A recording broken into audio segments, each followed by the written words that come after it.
This is shuttle launch control at T-minus 3 hours in holding. We are just 5 hours shy of the launch of Space Shuttle Discovery on its STS-124 mission to the International Space Station. Discovery is scheduled to do a 14-day mission to the International Space Station, and we have the ability to stay docked, or at least going into launch, an extra day if needed. And that still gives us 2 weather wave-off days if we're not able to come down on June 14th, Saturday morning, to end the flight. Launch controllers are not working any problems right now that would prevent us from lifting off at 5:02 p.m. Easterns. And we're getting very close to getting video inside the operations and checkup building. In fact, we're so close we're here. There's the STS-124 crew suiting up. That's Commander Mark Kelly.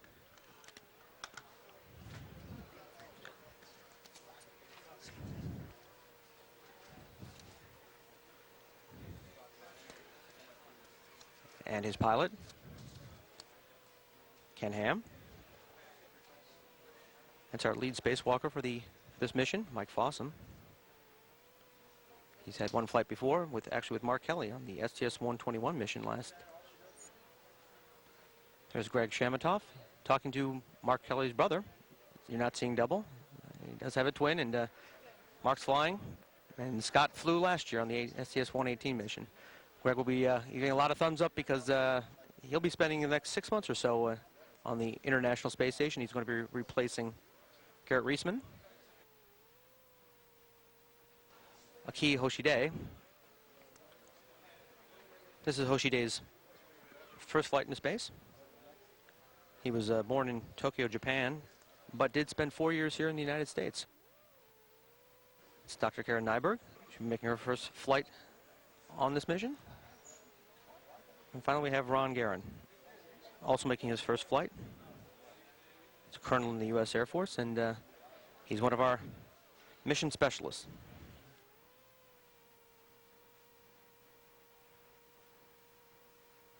And we've got the STS-124 Discovery crew walking their way down. You can see Commander Mark Kelly and pilot Ken Ham leading the way. Greg Shamatoff, our station astronaut, who's going to be switching out.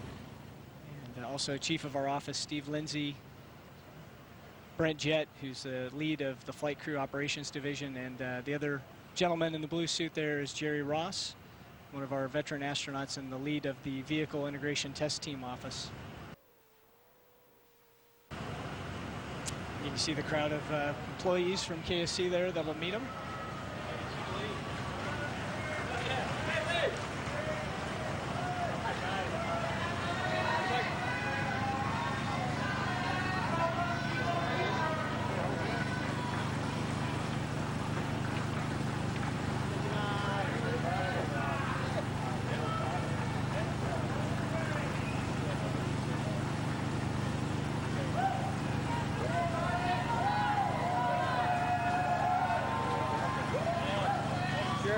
You get my message?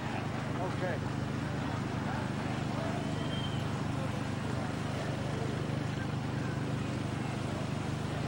We've been told many astronauts have actually said that doing what we just saw right now, when you line up there and head into the Astrovan, really, that brings it home that you're really actually about ready to launch. This is it's for real.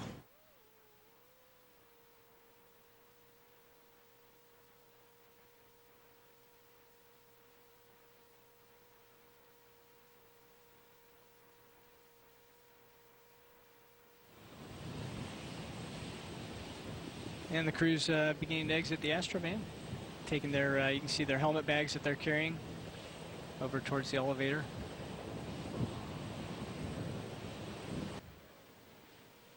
There we can see them stepping out at ground level at the pad from a little ways away. And they're going to take a look up at their soon-to-be their ride into space, Discovery. And they're home for the next 2 weeks. That's right.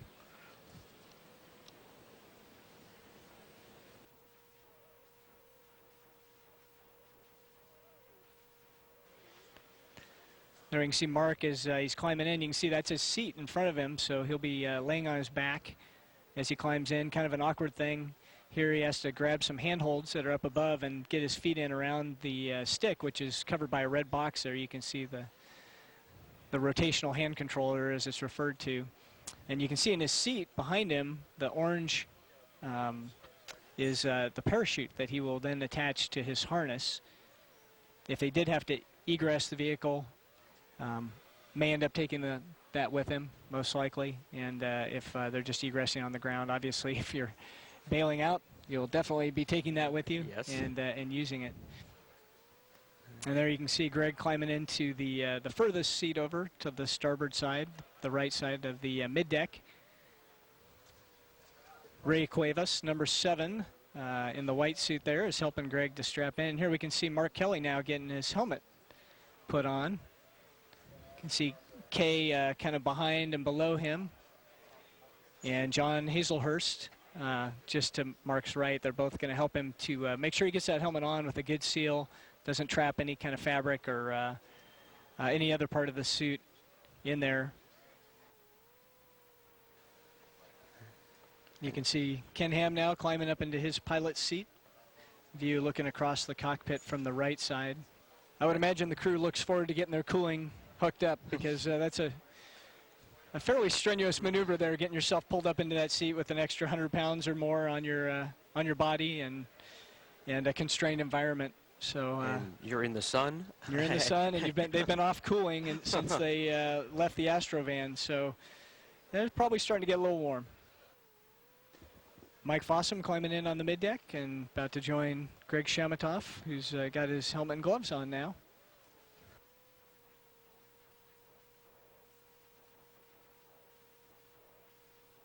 Hey, there's Aki pointing to our patch. Proud peacock. Excellent. He knew you were watching. Well, we're very proud of him. He's a great friend to all of us, and we're just excited to see him get to fulfill his dream. He was selected by the Japanese Aerospace Exploration Agency in 1999, and then joined our NASA class in 2004, along with Satoshi and Naoko. So Aki's waited quite a while for this, and we're really excited to see him get this opportunity.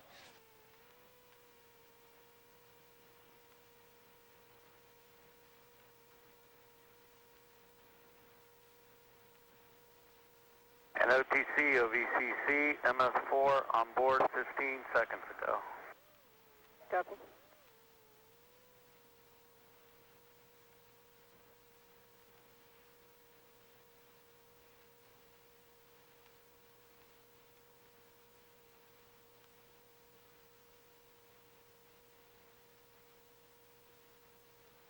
And double SOTC.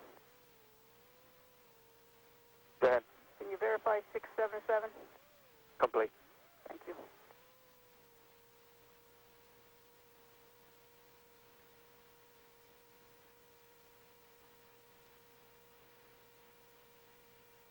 OTC? OTC go. TBC. TBC is go. TTC. TTC is go. LPS. LPS go. Houston flight. Houston flight is go. Mila. Milo go. STM. STM is go. Safety console. Safety consoles go. SPE. SPE is go. LRD. LRD is go. SRO. SRO is go. You have range clear to launch. And CDR. CDR is go. And Launch Director NTD, our launch team is ready to proceed at this time. Okay, cover that, Jeff, thanks. Chief Processing Engineer, verify no constraints to launch. Mike, the engineering team is ready to go. Okay, thank you, Charlie. KC Safety Mission Assurance. KC and Safety Mission Assurance is go, Mike. Thank you, Mark. Payload Launch Manager. Space Station team is ready to go, Mike. Good, thanks, Bill. Range Weather. Weather has no constraints for launch. Very good, Kathy. And Ops Manager. Let's see, Launch Director, Ops Manager on 212. Mike, the MMT is not working any issues. You are go to launch. Okay, thanks, Leroy. Discovery Launch Director. Go ahead. Okay, Mark, it's a gorgeous day to launch, so on behalf of the KSC launch and processing teams, I'd like to wish you good luck, Godspeed, as you deliver the next piece of Kibo to the International Space Station. Hey, thanks, Jeff. You're right. We're going to deliver Kibo or Hope to the space station. And while we all tend to live for today, the discovery from Kibo will certainly offer hope for tomorrow. Minasan arigato, ite kimasu.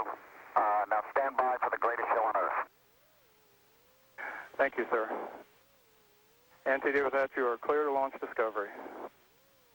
Copy that. Thank you, sir. TLS is go for orbiter access arm retract. Discovery OTC, best of luck delivering the GEM module to the International Space Station. Discovery copies. Thank you, Teresa. The go has been given to retract the orbiter access arm. This is the walkway that the crew uses to get inside and outside of Discovery. And if the need arose, we could move it back into position within a few seconds. CLT, perform APU pre-start. And that should work.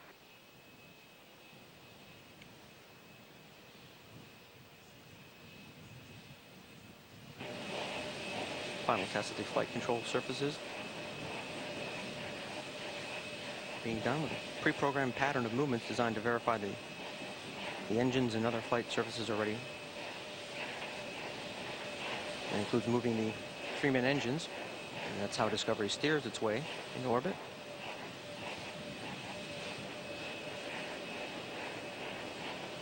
Top of the external fuel tank, known as the beanie cap, being removed at this time. TLT, cautionary warning, memory clear is complete with no unexpected errors. Copy. Discovery, close and lock your visors and initiate O2 flow. Discovery and work. TLS is go for ET LH2 pressurization. Coming up on go for auto sequence start. The computers on board Discovery control the spacecraft. TLS is go for auto sequence start. 25, T-minus 25 seconds and counting. 20, T-minus 15 seconds and counting. 10, 10 seconds. We have go for main engine start. 7, 6, 5, 4, 3, 2, 1. Booster ignition and liftoff of Shuttle Discovery. Combate Kudasai. Best of luck to the International Space Station's newest laboratory. Houston, Discovery, roll program. Roger, roll, Discovery. Houston now controlling the flight of Discovery, a man-made rising sun on behalf of Japan. Discovery on the proper alignment, heads down, wings level for the 8.5-minute ride to orbit. 4.5 million pounds of hardware and humans taking aim on the International Space Station.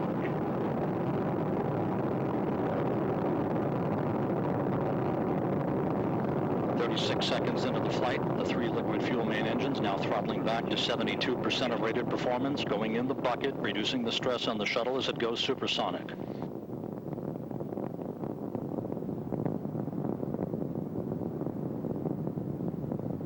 Discovery already 5 miles in altitude, 8.5 miles downrange, traveling almost 1,000 miles an hour. Discovery Houston, go at throttle up. Roger, go throttle up. Throttle up call acknowledged by Commander Mark Kelly, joined on the flight deck by pilot Ken Ham, flight engineer Ron Guerin, and mission specialist Karen Nyberg. Down on the middeck are Mike Fossum, Aki Hoshide, and Greg Shamatoff, heading for a half year on the International Space Station.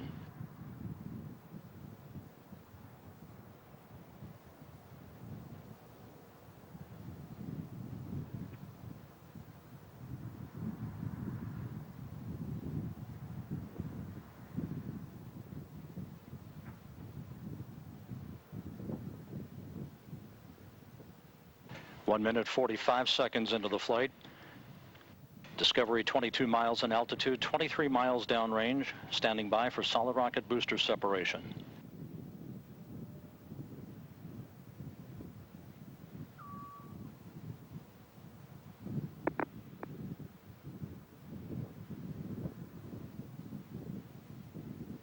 Copy staging. Booster officer confirms staging, a good solid rocket booster separation.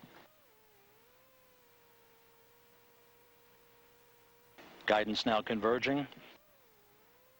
The onboard computer steering the shuttle for the on-ramp to the highway for the International Space Station. Discovery 37 miles in altitude, 50 miles downrange, traveling 3,200 miles an hour.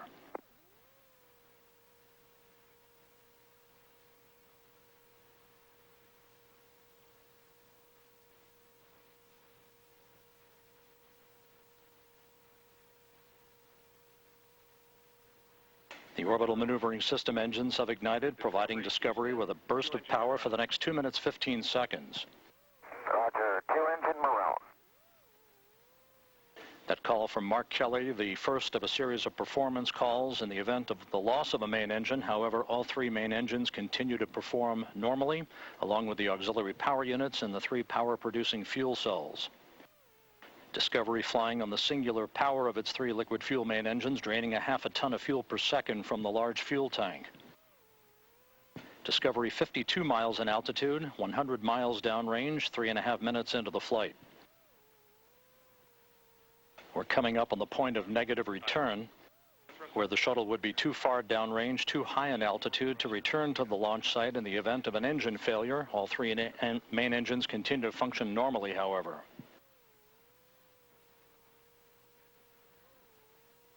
Three minutes, 47 seconds into the flight. Discovery flying straight and true, speeding toward a date with the International Space Station on Monday. Discovery Houston, negative return. Roger, negative return. All of Discovery's systems in great shape. 4 minutes, 15 seconds into the flight. Discovery 62 miles in altitude, picking up speed, 170 miles downrange, traveling 5,300 miles an hour. The Environmental Systems Officer reports the activation of the flash evaporator system, providing cooling for Discovery's avionics and other systems until the time that the payload bay doors are open, an hour and a half into the flight. 4 minutes, 40 seconds into the mission. All the main engines right down the money, in good shape, good performance, good auxiliary power units, good fuel cells. Discovery traveling 6,000 miles an hour, 66 miles in altitude, 230 miles downrange from the Kennedy Space Center.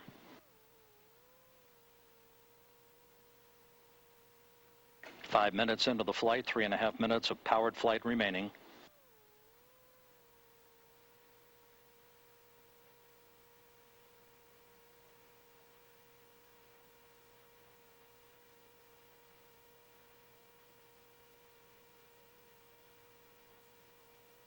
Very quiet here in the flight control room.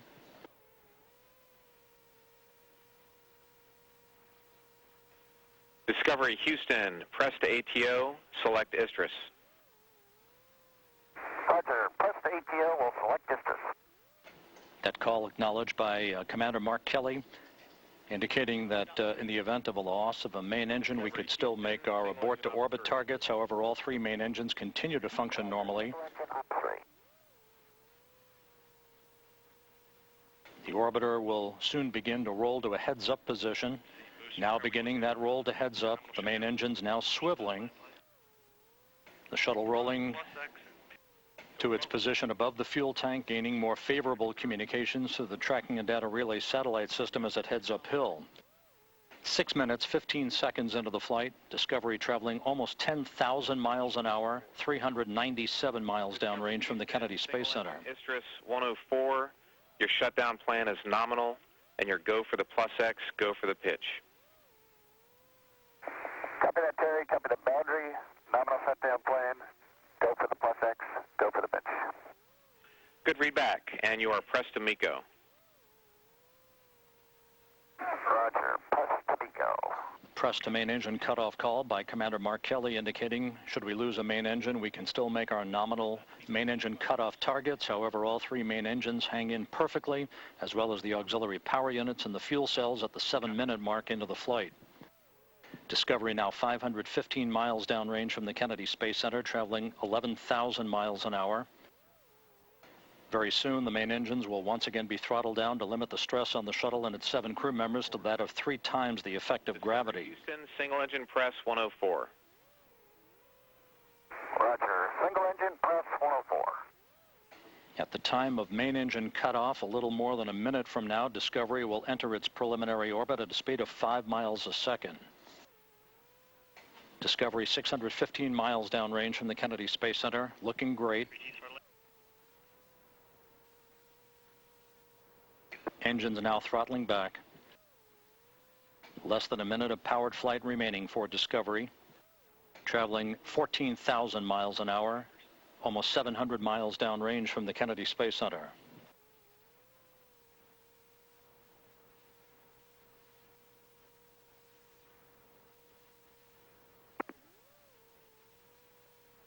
Discovery passing 23,000 feet per second at the 8-minute mark into the flight.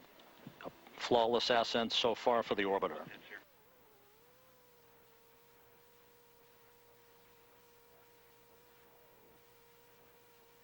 Standing by for main engine cutoff. That'll be followed a few seconds later by the separation of the external fuel tank.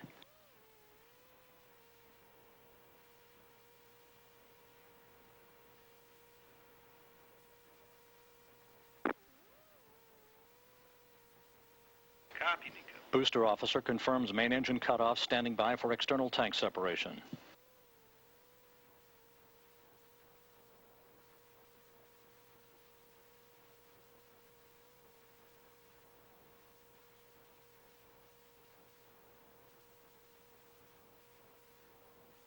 External tank separation confirmed. Discovery now in its preliminary orbit. The centerpiece of Japanese space science, Kibo, completing the first leg of its journey to the International Space Station.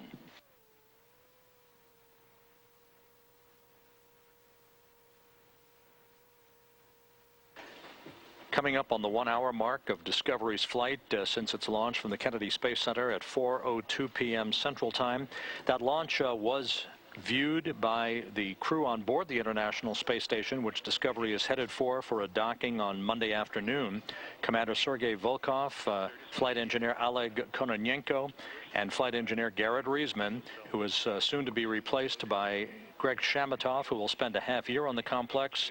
You're watching a replay of them watching the launch as it occurred just about an hour ago on a TV feed that was uplinked to the International Space Station, watching off of an onboard laptop computer in the Destiny laboratory of the station. Volkov and Kononenko were launched on a Soyuz spacecraft from the Baikonur Cosmodrome in Kazakhstan on April 8th, arriving on the station April 10th. Reisman was launched aboard the shuttle Endeavour to the International Space Station back in March on the last mission. Block 4, post insertions and work. Reisman wrapping up 3 months on board the complex. He will be replaced by Greg Shamatov. The swap out of crew members to occur within a few hours after docking on Monday, when Reisman and Shamatov exchange custom-made Soyuz seatliners. That will mark the official end of Reisman's tenure as a station crew member and the official beginning of Shamatov's 6 months on board the station.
Discovery Houston, we've got a beautiful view of Kibo and Texas behind you there, and you are go for orbit ops.